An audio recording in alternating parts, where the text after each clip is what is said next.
Hello students, अब हम देखेंगे class 12th physics chapter first का टॉपिक है एक्सेल और एंड ऑन पोजीशन। ओके, तो एक्सेल और एंड ऑन पोजीशन क्या होती है? इसे एक्सेल पोजीशन भी कहा जाता है। मैं बार बार आपको बोल चुकी हूँ। तो ये जो एक्सेल पोजीशन है हमारी, ये क्या है? तो देखिए, हमारे पास हम शुरू से देखते आ रहे हैं कि हमारे पास कोई दो चार्ज है। दो चार्ज जो है पॉजिटिव और नेगेटिव, उनको हम दो डायपोल बोल सकते हैं, मतलब ये डायपोल कहलाते हैं।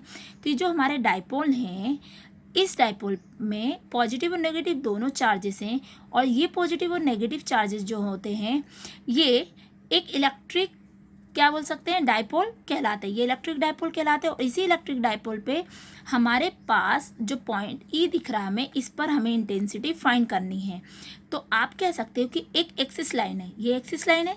इस एक्सिस लाइन पर जब दो डायपोल हैं और उन डायपोल को आगे की तरफ हम क्या कर सकते हैं, इसे बढ़ा सकते हैं। ओके, तो आगे इसे टेंड कर सकते हैं, और जब आगे इसे बढ़ा सकते हैं इसी लाइन पर, इसे कहते हैं एक्सेल लाइन, या फिर इसकी जो पोजीशन होगी वो एक्सेल और एंड ऑन पोजीशन कहलाती है। ओके, तो ये डेफिनेशन है इसकी, तो आप लोग ये देख लीजिएगा और नोट डाउन कर लीजिएगा। अब हम डेरिवेशन इसका स्टार्ट करते हैं। तो सबसे पहले ड्रॉ समझिएगा। ड्रॉ में है, मान के चलिए हमारे पास दो चार्जेस हैं, है ना। तो टू चार्जेस हैं, एक माइनस क्यू चार्ज है और एक प्लस क्यू चार्ज है। तो जो प्लस क्यू चार्ज है उस पॉइंट को हमने ए नाम दिया, जो माइनस क्यू चार्ज है उसको उस पॉइंट को नाम हमने बी दिया। आप चाहें तो इन दोनों चार्जेस को इधर उधर कर सकते हैं, मीन्स यहाँ प्लस क्यू चार्ज, यहाँ माइनस क्यू ले सकते हैं, अपने अकॉर्डिंग नाम भी आप दे सकते हैं। ओके, तो मैंने यहाँ पर प्लस क्यू चार्ज लिया, यहाँ माइनस क्यू चार्ज लिया। अब ये जो दोनों चार्जेस थे मेरे ए और बी पॉइंट्स के, मीन्स ए और बी पॉइंट के बीच की जो डिस्टेंस थी, ये डिस्टेंस है 2L डिस्टेंस। ओके, जो कि आपने पिछले वीडियो में देखे होंगे। तो ये इनकी जो डिस्टेंस है वो 2L डिस्टेंस हो गई। अब 2L डिस्टेंस जो है ये ए बी का एक मिड पॉइंट है ओ। ओके, इस ओ मिड पॉइंट से आर डिस्टेंस पर, देखिएगा ओ से आर डिस्टेंस पर एक पॉइंट मिला पी। ओके, ये जो पॉइंट पी है, इसी पॉइंट पी पर हमें इंटेंसिटी फाइंड करनी है। ओके, क्या फाइंड करनी है? इलेक्ट्रिक फील्ड की इंटेंसिटी इस पॉइंट पी पर। ओके, तो बस इसी को निकालने के लिए हम क्या करेंगे, इसको डिराइव करेंगे। तो इसका डेरिवेशन देखेंगे। तो इसका डेरिवेशन देखने से पहले हम ये देख लें कि इसकी डायरेक्शन क्या है। तो देखिए, जब ये अभी क्या है, ये प्लस क्यू चार्ज है, तो प्लस क्यू तो देता है। तो जब प्लस क्यू से स्टार्ट होगी नंबर लाइन, तो कहाँ से स्टार्ट होगी? इधर से चलना स्टार्ट होगी। और प्लस यहाँ ये जो नेगेटिव इसकी तरफ ही आ रही है, तो हमारे पास दो डायरेक्शन मिलेगी, एक E1 मिलेगी और एक E2। तो जो E1 की डायरेक्शन है प्लस क्यू से, ये इस तरफ से जा रही थी, तो E1 इस तरफ जा रहा है। ओके, मीन्स डायरेक्शन हो गई ए से पी की डायरेक्शन, ये इस तरफ जाएगा। और जो E2 मिलेगा हमें, वो मिलेगा पी से बी की डायरेक्शन में। ओके, तो इसकी डायरेक्शन ये हो गई। ठीक है, फिर भी हम आगे देखेंगे।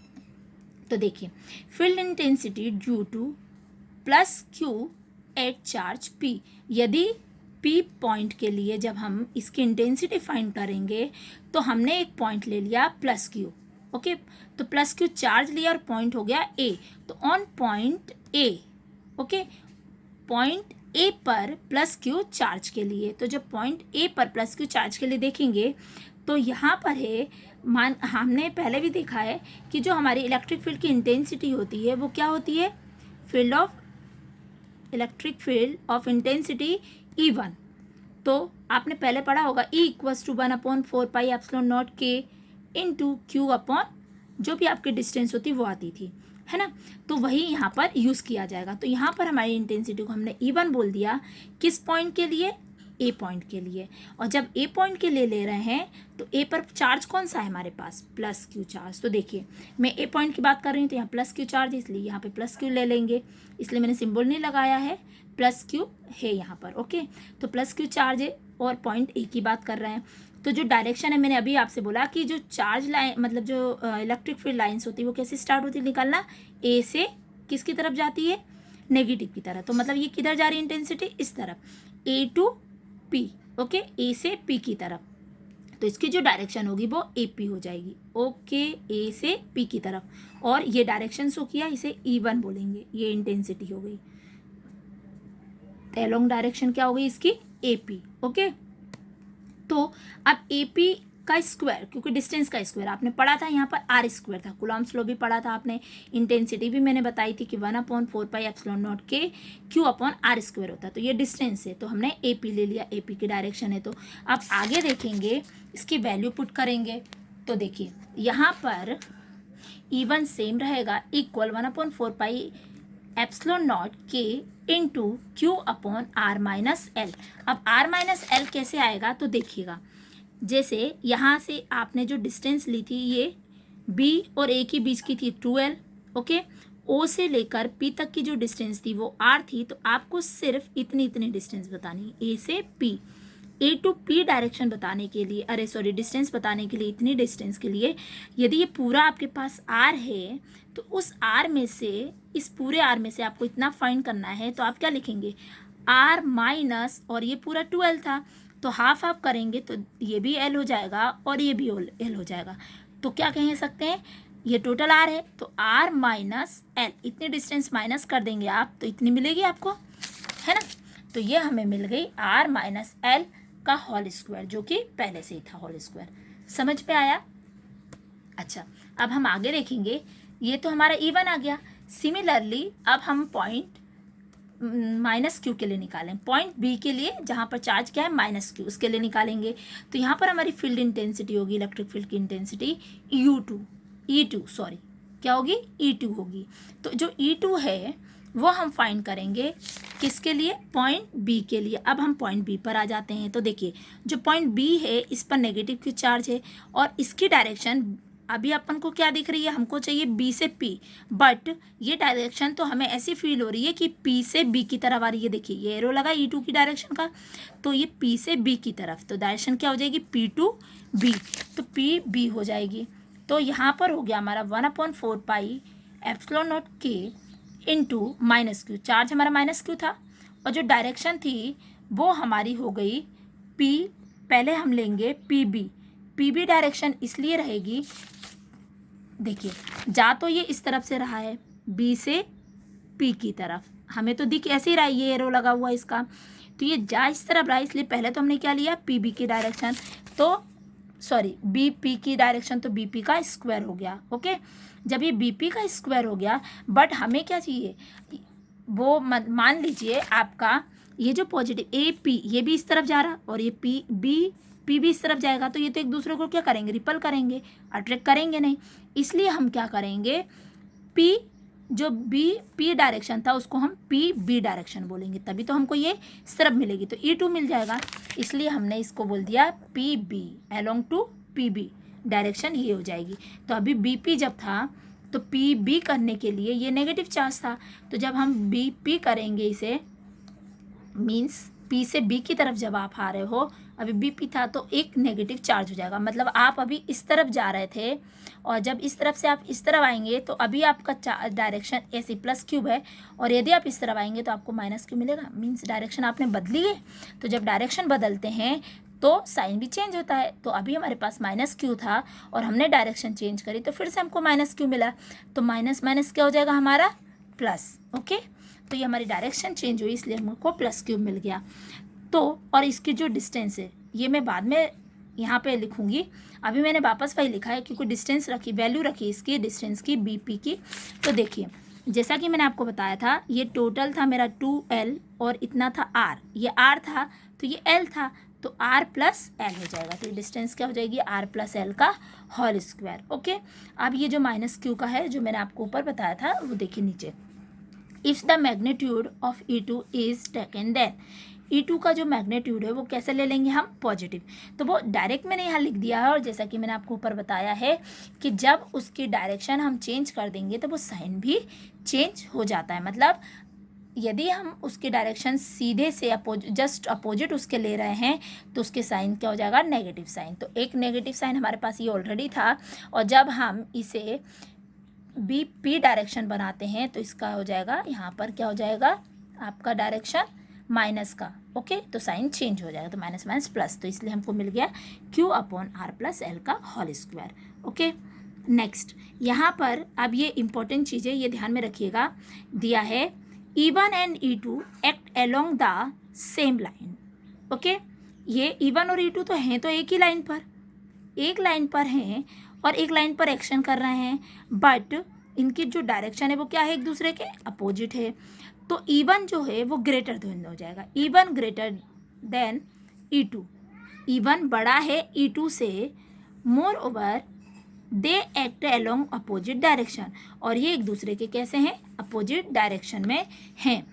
तो अब हम यहाँ पे बोलेंगे hence the net field, hence the net field, total इसकी जो फील्ड या टोटल इलेक्ट्रिक फील्ड देखा जाए, इसकी इलेक्ट्रिक फील्ड ऑफ इंटेंसिटी, तो वो क्या होगी, तो total electric field of intensity होगी E इक्वल्स टू, ये मैग्नीट्यूड है तो ये हो जाएगा E equals to E1 minus E2, और जब मैग्नीट्यूड से बाहर आएगा तो ये बिना वेक्टर क्या आ सकता है, तो ये हो जाएगा E1 माइनस E2।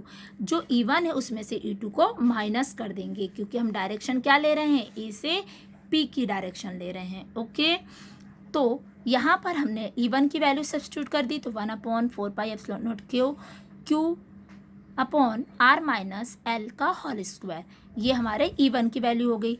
इसी तरह से ये E2 की वैल्यू होगी 1/4πε0 K into Q upon R plus L का होल स्क्वायर।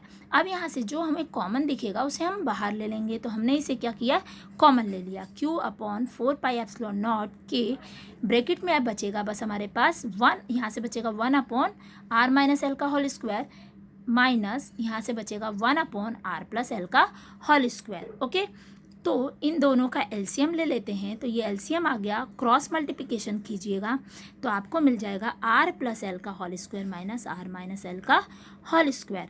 ओके, ये तो सेम चलता रहेगा। यहाँ पर A प्लस बी का होल स्क्वायर का फॉर्मूला लगाइए, जैसा कि यहाँ पे लिखा मैंने, A प्लस बी का whole square A minus B का होल स्क्वायर, तो A प्लस बी का होल स्क्वायर होता है A square plus B square plus 2AB, means R square plus L square plus 2RL, minus ऐसी minus के लिए लगाएंगे R square plus L square minus 2RL।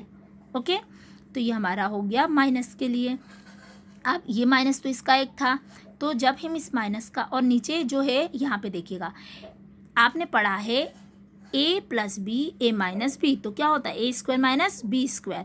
इसी तरह से यहाँ पे R माइनस L का whole square R plus L का होल स्क्वायर, तो इसे हम लिख सकते हैं R square minus L square का भी होल स्क्वायर। ओके, तो ये जो है माइनस इसका अंदर मल्टीप्लाई कर देंगे, तो जब आप इसका मल्टीप्लाई करेंगे तो आपको क्या मिलेगा, आपको मिलेगा R square plus L square plus 2RL minus R square, देखिए क्या मिलेगा हमें, minus R square minus L square, और जो माइनस का 2RL था वो हो गया हमारा प्लस का, तो हो जाएगा प्लस 2RL, ये नेगेटिव पॉजिटिव से कैंसिल होगा। तो और नीचे क्या मिला हमें, R square minus L square, okay, का होल स्क्वायर। तो जब ये कैंसिल हो गए तो हमें मिला है 4, इन दोनों को प्लस करेंगे तो 4RL, और नीचे मिलेगा R स्क्वायर अब R square minus L square का होल स्क्वायर। ओके, तो E इक्वल्स टू चल रहा था हमारा, क्या चल रहा था, Q अपॉन 4πε0 K इंटू, अब मैं 4RL को कैसे लिख सकती हूँ, 2 इंटू 2 कर सकते हैं अपन, तो 2 के साथ R लिख दीजिए और एक 2 के साथ L लिख दीजिए, तो 2R इंटू 2L। हमें क्या यहाँ पे डायपोल बनाना है, okay, dipole, electric dipole movement बनाना है, तो इलेक्ट्रिक डायपोल मूवमेंट के लिए हम क्या करेंगे, इसे ब्रेक कर देंगे। ओके, तो हमने 2R और 2L को अलग कर दिया, अब 2L को हम Q के साथ लिख देंगे, तो देखिए 2L को हमने Q के साथ लिख दिया तो 2QL हो गया, और नीचे जो इसका था डिनोमिनेटर में वही चलता रहेगा, इनटू 2R यहाँ पर बच जाएगा। ओके, यही रहेगा, और यहाँ पे हो जाएगा R square minus L square का होल स्क्वायर। देन अब 2QL क्या होता है हमारा, P होता है। ओके, P होता है, जिसे मैंने आपको पहले बताया था, इसे कहा जाता है इलेक्ट्रिक डायपोल मूवमेंट। ये देखिए कहा था, तो ये हमारा इलेक्ट्रिक डायपोल मूवमेंट है। तो यहाँ पर हो गया P equals to 2QL। Okay, तो यहाँ P आ गया और ये सेम टू सेम आ जाएगा पूरा। अब यहाँ पर यदि L जो है, ये जो डिस्टेंस L थी, जैसे मैंने बताया था 2 पॉइंट्स थे ये और ये, इन दोनों की बीच की जो डिस्टेंस थी वो बहुत ज़्यादा कम थी, वेरी क्लोज्ड प्लेस पे थे दोनों, एक दूसरे से बहुत पास पास थे। तो ये जो L है वो क्या हो जाएगा, वेरी स्मॉल, बहुत छोटी डिस्टेंस हो जाएगी। तो L जो है लेस देन R, L इतना छोटा है R से, तो L स्क्वायर इज़, ये जो L स्क्वायर है यहाँ पर, L is square is negligible as compared to R square. R square के कंपेयर में एल स्क्वायर को हम क्या कर देंगे, निगलेक्ट कर देंगे। निगलेक्ट मीन्स इसे छोड़ देंगे। तो जब इसे छोड़ देंगे तो हमें ये तो सेम मिल जाएगा। देखिए तो यहाँ पे मिलेगा, सेम मिल गया 1/4πε0 के, मीन्स मैंने पी को यहाँ लिख दिया, और जो आर था, एक आर ऊपर जो हमारे पास 2r बचा था, ये आर से। अब देखिए सबसे पहले यहाँ आर स्क्वायर है तो आर की पावर क्या हो जाएगी, 4 हो जाएगी, और एल को हमने निगलेक्ट कर दिया है ना, तो एल हमारा निगलेक्ट हो गया, और एक आर क्यूब था तो आर से एक पावर आर की पावर 4 थी तो आर से एक कैंसिल हो जाएगा तो बचेगा आर क्यूब। तो ये हमारे पास आ गया यहाँ पर आर की पावर 4 से कैंसिल, तो आर की पावर क्या आ गई, क्यूब, आर क्यूब हो गया। तो वैल्यू मिलेगी हमें ई इक्वल्स टू 1/4πε0 के into 2p upon R cube.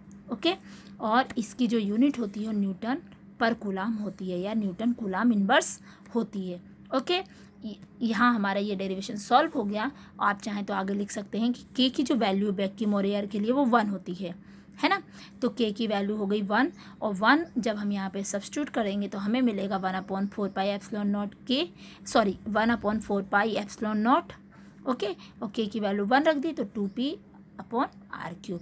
ये हमारा था इंटेंसिटी ऑफ इलेक्ट्रिक फील्ड। किसके लिए, ये हो गया हमारा एक्सियल पोजीशन। ओके, ये इंपॉर्टेंट टॉपिक है तो आप इसे ध्यान से कर लीजिएगा।